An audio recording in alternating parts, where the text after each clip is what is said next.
Today is Trinity Sunday, not really the most favorite Sunday for those that are called on to preach in the church, because on this Sunday our lectionary invites us to take a moment to stop and consider the doctrine of the Trinity within the life of the church. Our doctrine of Trinity is difficult and one that the church has struggled with since the very beginning to be able to articulate and explain how God can exist as three distinct persons but still remain just one God. For this Sunday, we get the reading from the Gospel of Matthew, which includes the Great Commission. So Jesus has gathered the 11 disciples back at Galilee, and he gives them this charge to go out into the world, baptizing in the name of the Father, the Son, and the Holy Spirit.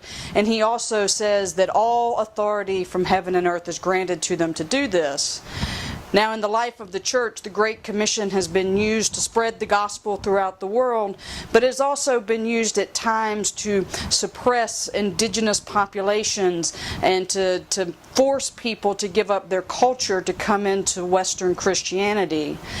What I think is most interesting that we get the Great Commission on this Trinity Sunday is that I think we maybe have looked at the commission wrong. You know, we look at it like we have this authority to go out and to make Christians through baptism.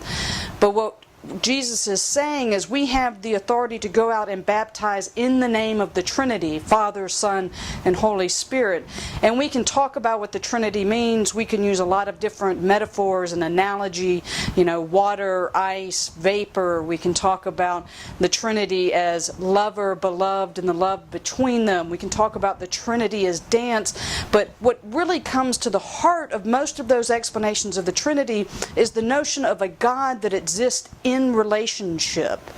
That famous icon of the Old Testament Trinity of three angels sitting at a table with a bowl in the center, to me, really exemplifies this notion of Trinity as the relationship of those three parts of God to each other.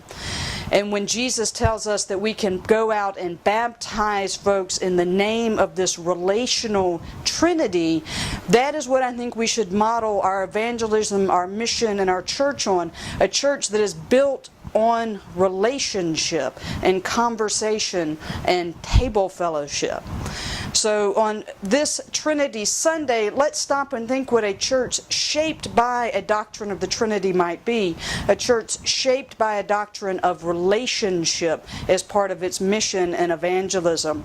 A church where the Holy Spirit allows us to recognize the good news of Jesus Christ, empowers us to go out into the world to preach that good news of Jesus, and to understand that Jesus reveals to us the heart of God, which is love and relationship, and that this God has created the world and looked at it and said that this is my good creation, and continues to stay in relationship with us.